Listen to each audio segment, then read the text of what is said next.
NRC എന്ന് പറയുമ്പോൾ മുസ്ലിമീങ്ങൾ പേടിക്കേണ്ടതില്ല. 1400 വർഷങ്ങൾക്ക് മുമ്പ് ലോകത്തിന്റെ നേതാവ് ഹബീബുൽ വറ മുഹമ്മദ് മുസ്തഫ സ്വല്ലല്ലാഹു അലൈഹി വസല്ലമ തങ്ങൾക്കെതിരെ ഉപരോധം നടത്തിയിട്ടുണ്ട്. മുത്തുനബി തങ്ങൾക്കും സ്വഹാബത്തിനെതിരെ കഠിനമായി പോസ്റ്ററുകൾ കഅബാലയത്തിന്റെ ചുമലുകളിൽ തൂക്കിയിട്ടുണ്ട്. ചരിത്രങ്ങൾ ഞങ്ങൾ പഠിക്കണം. തഖ്വയുണ്ടോ? പേടിക്കേണ്ടതില്ല. ഖാജ തങ്ങളെ വജ്രായുധം തഖ്വയായിരുന്നു. ഞാൻ ഇവിടെ പറഞ്ഞത് മഹാനായ അലി ഇബ്നു അബീ ത്വാലിബ് റളിയല്ലാഹു അൻഹു പറഞ്ഞ ഒരു വാചകമാണ്. ആയിരക്കണക്കിന് ആളുകളുടെ മുമ്പിൽ എഴുന്നേറ്റ് ഒരാൾ പ്രഭാഷണം നടത്തി അവരുടെ മനസ്സ് കവർന്നെടുക്കുന്നതിനേക്കാൾ ഒരു മനുഷ്യന്റെ ജീവിതം കണ്ടുകൊണ്ട് ലക്ഷക്കണക്കിന് ആളുകൾക്ക് അവിടുത്തെ ജീവിതം മാറ്റിയെടുക്കാൻ കഴിയും. ദീൻ വളർന്നത് എങ്ങനെയാണ്? പരിശുദ്ധമായ മദീന മുനവറയിൽ അന്തിയുറങ്ങുന്ന ലോകത്തിന്റെ നേതാവ് താജ്ദാരെ മദീന മുഹമ്മദ് മുസ്തഫ സ്വല്ലല്ലാഹു അലൈഹി വസല്ലമ തങ്ങൾ മസ്ജിദുൽ ഹറാമിന്റെ പരിസരത്തിരുന്നുകൊണ്ട് ലക്ഷക്കണക്കിന് സ്വഹാബത്തിന് പരിശുദ്ധമായ ദീൻ പ്രചരിപ്പിച്ചു. മുത്തുനബി സ്വല്ലല്ലാഹു അലൈഹി വസല്ലമ തങ്ങൾ ഒരിക്കലും യുദ്ധത്തിന്റെ ആഹ്വാനം നൽകിയില്ല, പോരാട്ടത്തിന്റെ ആഹ്വാനം നൽകിയില്ല, ഒരാളെ കൊല്ലാൻ ആഹ്വാനം നൽകിയില്ല, അമുസ്ലിമീങ്ങളെ നാട്ടിൽ നിന്ന് പുറത്താക്കാൻ ആഹ്വാനം നൽകിയില്ല. സുന്ദരമായ വാചകങ്ങളായിരുന്നു.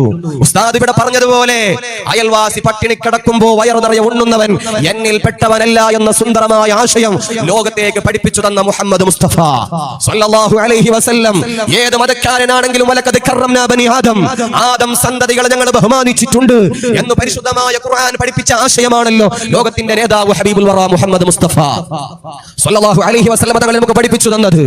ഒരുപാട് രാജ്യങ്ങളെ താണ്ടിക്കൊണ്ട് അഖണ്ഡ ഭാരത എന്ന് പറയപ്പെടുന്ന നേപ്പാളും പാകിസ്ഥാനും ബാംഗ്ലാദേശും ഇന്നത്തെ വിശാലമായ കന്യാകുമാരി മുതൽ കാശ്മീർ വരെ നീണ്ടു പരന്നു നിൽക്കുന്ന ഇന്ത്യ അഖണ്ഡ ഭാരതയാകുന്ന രാജ്യത്തേക്കാണ് ലോകത്തിന്റെ നേതാവ് മുഹമ്മദ് മുസ്തഫ സ്വല്ലല്ലാഹു അലൈഹി വസല്ലം തങ്ങൾ ഖാജ തങ്ങളെ പറഞ്ഞയച്ചത്. ഇന്ത്യയുടെ സുൽത്താനായി ഇന്നും വിരാജിക്കുന്നുണ്ട്. ഇന്ത്യയുടെ സുൽത്താനായി വിരാജിക്കുന്നുണ്ട്. അല്ലാഹു അവിടുത്തെ ബർക്കത്ത് കൊണ്ട് ഞങ്ങളെ നന്നാക്കി പെരുമാറാകട്ടെ. വാളുകളെ കൊണ്ടല്ല, പരിചയ കൊണ്ടല്ല, ഒരാളെയും കൊല്ലാനുള്ള ആഹ്വാനം കൊണ്ടല്ല ഇന്ത്യ രാജ്യത്ത് മഹാനവറുകൾ ദീനി പ്രചരിപ്പിച്ചത്. മുത്തു മുഹമ്മദ് മുസ്തഫ സ്വല്ലല്ലാഹു അലൈഹി വസല്ലമ തങ്ങളുടെ കാലഘട്ടത്തിൽ തന്നെ ഇന്ത്യ രാജ്യത്തേക്ക് ദീന് കടന്നു വന്നിട്ടുണ്ട്. മാലിക് ഇബ്നു ദീനാരും 11 സഹചരന്മാരാകുന്ന സ്വഹാബത്ത് ഇന്ത്യ രാജ്യത്തേക്ക് കടന്നു വന്ന് 11ഓളം പള്ളികൾ നമ്മുടെ രാജ്യത്ത് നിർമ്മിച്ച് പണിതെന്ന് നമ്മുടെ രാജ്യത്ത് ദീന് പ്രചരിപ്പിച്ചിട്ടുണ്ട്.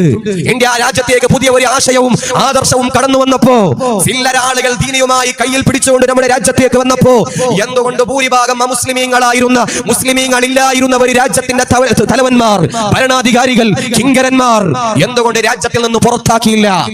ഭീകരവാദം പഠിപ്പിച്ചത് കൊണ്ടാണോ? അല്ല, ഭീകരവാദം പഠിപ്പിച്ചിട്ടില്ല, തീവ്രവാദം പഠിപ്പിച്ചിട്ടില്ല.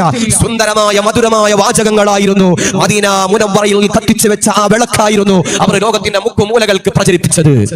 കേരളത്തിലേക്ക് ദീൻ കടന്നു വന്ന സ്വഹാബത്ത് മാടായ പള്ളി ഉണ്ടാക്കിയിട്ടുണ്ട്. കാസർഗോഡിലെ മാലിക് ഇബ്നു ദീനാർ പള്ളി ഉണ്ടാക്കിയിട്ടുണ്ട്.